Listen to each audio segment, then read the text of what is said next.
देखिए आज हम वाक्य पढ़ाने जा रहे हैं जो कि 9वीं और 10वीं क्लास के, ठीक है, बच्चों को उनकी एग्जाम में आएंगे। अब देखिए, अब वाक्य होता क्या है? वाक्य है शब्दों के साथ समूह को वाक्य कहते हैं बेटा। अब शब्दों का जो समूह है, सब शब्दों का जो ग्रुप होता है बेटा, ठीक है, ज्यादा शब्द मिलके एक वाक्य बनाते हैं। अब वाक्य जो है उनके वेद भी हैं। अब वाक्य के कितने वेद है बेटा? वाक्य के 8 वेद है, ठीक है। अब देखिए, अब वाक्य को हम समझते कैसे हैं? अब एक सेंटेंस होता है, उसके अंदर एक सब्जेक्ट और प्रेडिकेट होता है। वैसे ही वाक्य के अंदर बेटा क्या होता है? वाक्य के अंदर उद्देश्य और उसका विधेय होता है। जैसे राम एक, ठीक है, लड़का है। अब राम एक लड़का है बेटा, ये एक वाक्य आ गया और ये शब्दों का समूह है, ठीक है। अब हम कैसे पहचानेंगे कि इसका उद्देश्य क्या है और इसका विधेय क्या है? ठीक है, अब इसका जो उद्देश्य है बेटा वो राम है और एक लड़का है, ये इसका विधेय है, ठीक है। वाक्य को इस तरीके से हम लोग बनाते हैं बेटा। जो इसका उद्देश्य है, देखिए बेटा,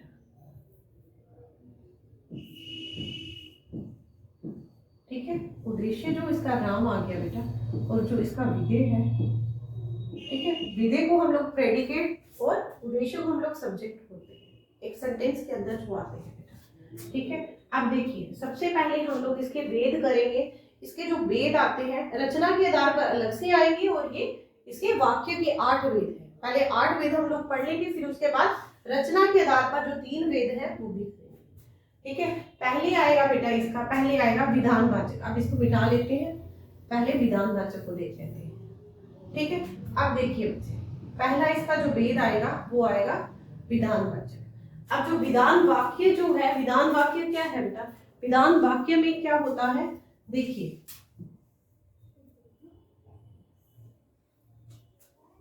जिसमें किसी काम के होने की, ठीक है, किसी काम के होने की, ठीक है, संभावना दिखती है, उसे हम लोग क्या कहते हैं बेटा? उसे हम विधान वाक्य कहते हैं, ठीक है। किसी भी काम की होने की संभावना दिख रही है, उसे हम लोग विधान वाक्य कहते हैं। जैसे सूर्य क्या है?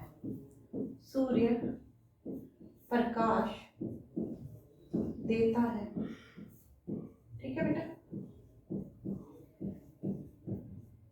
अब जो सूरज है ये क्या काम करता है बेटा? प्रकाश देता है, मतलब ये कोई काम कर रहा है। अब जो कोई काम कर रहा है उसे हम विधान वाक्य कहेंगे, ठीक है। जहां पे विधान वाक्य होगा बेटा, वो किसी काम के करने की संभावना करेगा। मतलब सूरज क्या है?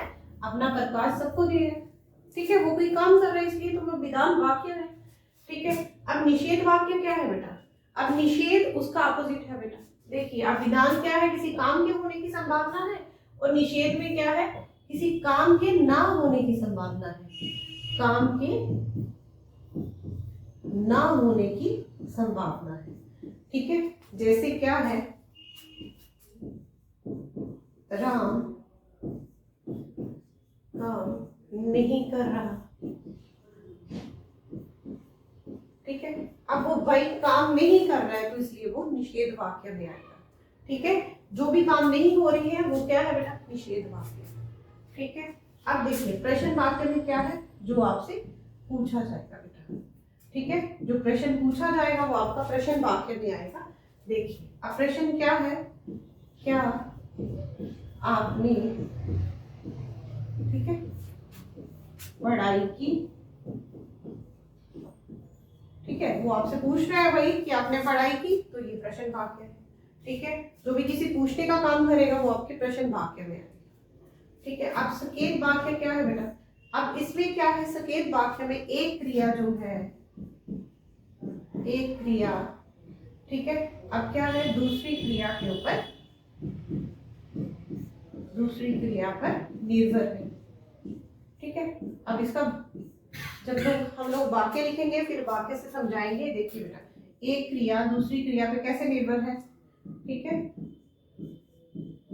तुम मेहनत करोगे तो अवश्य पास होगे, ठीक है बेटा। अब इसमें दो क्रियाएं आ रही हैं। देखिए, तुम मेहनत मेहनत करोगे तो अवश्य पास होगे। ठीक है, अब एक क्रिया वो मेहनत करने वाली और एक क्रिया पास होने वाली, मतलब एक क्रिया दूसरी क्रिया पर निर्भर है, तो वो है संकेत वाक्य। ठीक है, अब संकेत वाक्य के बाद आया बेटा आपका संदेह वाक्य। अब जिसमें क्या है बेटा, जिसमें संदेह किसी चीज के ऊपर आपको लगता है कि भाई, ठीक है, जिसमें क्या है किसी चीज का आपको डाउट है, संदेह है, ठीक है, उसे हम संदेह वाक्य कहते हैं। ठीक है, जैसे क्या है, कल तक, ठीक है, मेरा काम हो जाएगा। ठीक है बच्चे, मैं आपको इस तरीके से समझा रही हूँ कि जिस तरीके से वाक्य के भेद आपके, ठीक है, आपको अच्छी तरह से समझ आए और आपको पता चले कि वाक्य है क्या है और इन भेदों का मतलब क्या है बेटा। ठीक है, मैं ज्यादा लंबे तरीके से डेफिनेशंस नहीं करवा रही इन लोगों की, इन चीजों की, लेकिन सिर्फ मैं ये समझा रही हूँ बेटा कि वाक्य के भेदों का असली मतलब क्या है। ठीक है, जब आप वाक्य के भेद करते हैं तो आप बड़ी बड़ी उसकी डेफिनेशन देख के कंफ्यूज हो जाते हैं। ठीक है, लेकिन असली मतलब जो है वाक्य का बेटा यही होता है। अगर आप इन वाक्यों को इसी तरीके से अच्छी तरह से समझ जाओगे ना बेटा, आपको पता चल जाएगा कि वाक्य में ये वाक्य जो है इनका असली मीनिंग क्या है। ठीक है, तभी मैं इनको तरीके से करवा के, ठीक है, शॉर्ट तरीके से साथ में एक एक आपको एग्जाम्पल दिए जा रहे हैं। ठीक है, अब देखिए, अब संदेह में क्या है बेटा, अब संदेह आ रहा है कि क्या कल तक मेरा काम हो जाएगा। अब उसको डाउट है इस चीज में अंदर। ठीक है, अब संदेह है कि कल तक क्या पता मेरा काम होगा या नहीं होगा। ठीक है, तो संदेह वाक्य में ऐसे ही वाक्य आएंगे जिस चीज में तुम लोगों को क्या होगा बेटा, अभी श्योरिटी नहीं होगी। ठीक है, अब इच्छा वाक्य क्या है भाई, अब इच्छा क्या है, इच्छा है कि मेरी इच्छा कर रही है कि मुझे वहां जाना है। अब जो जिस काम में क्या है, तुम्हारी इच्छा करती है, किसी काम को करने की इच्छा। ठीक है, किसी काम को करने की जब आपकी इच्छा होगी तो उसे इच्छा वाक्य कहा जाएगा बेटा। जैसे आज मेरा घूमने का मन है। ठीक है,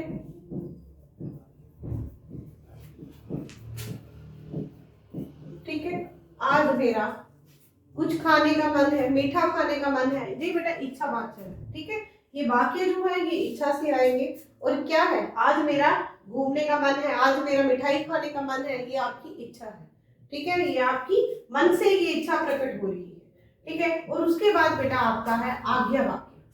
ठीक है, अब आज्ञा क्या है, जब हम किसी से परमिशन लेते हैं बेटा, किसी बड़े से क्या करते हैं, जब हम लोग किसी चीज की अनुमति लेते हैं।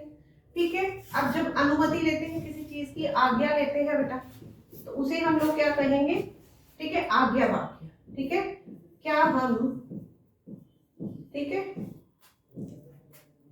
क्या हम बाहर जा सकते हैं।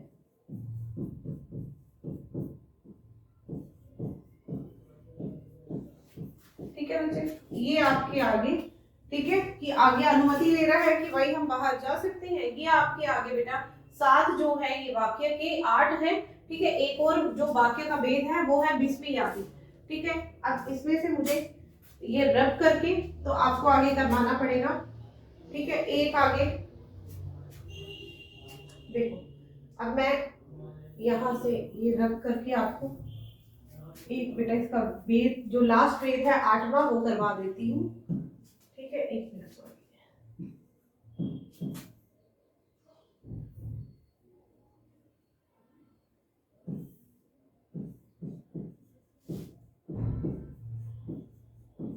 ठीक है, ये बेटा आखिरी वेद है इसका विस्मयादि। जैसे इंग्लिश में तुम लोग एक्सक्लेम, ठीक है, एक्सक्लेम वाले सेंटेंस करते हो बेटा, एक्सप्लेनेशन वाले, तो ये विस्मयादि ये है।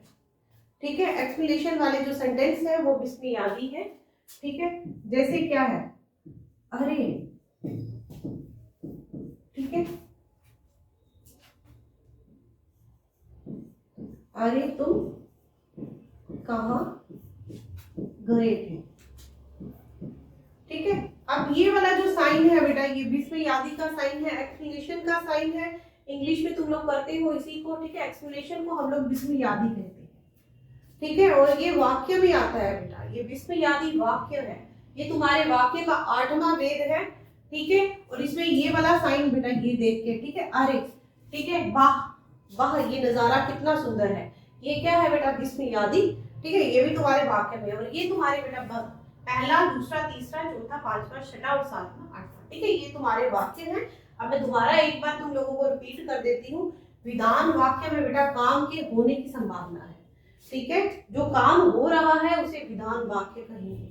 अब निषेध वाक्य में किसी काम के ना होने की संभावना है बच्चे। ठीक है, फिर प्रश्न वाक्य में जो काम पूछा जाए, फिर उसके बाद संकेत वाक्य में जब एक क्रिया दूसरी क्रिया पर निर्भर हो उसे संकेत वाक्य कहा जाता है। अब संदेह वाक्य में क्या है बेटा, उसमें संदेह दिखाया गया है। ठीक है, अब इच्छा वाक्य में भाई मेरी इच्छा ये कर रही है। ठीक है, आज्ञा वाक्य में मैं किसी से अनुमति ले रहा हूँ, मैं आज्ञा ले रहा हूँ। ठीक है, और फिर लास्ट में है बेटा विस्मयादि वाक्य। और जो विस्मयादि वाक्य है ये है बेटा इस साइन को। ठीक है, इस साइन को हम लोग कहेंगे विस्मयादि वाक्य। ठीक है, अरे ये नजारा कितना सुंदर है। ठीक है, अरे तुम कहाँ गए थे। ठीक है, ये सब जो है बेटा ये 8 तुम्हारे ये है, ये वाक्य की वेद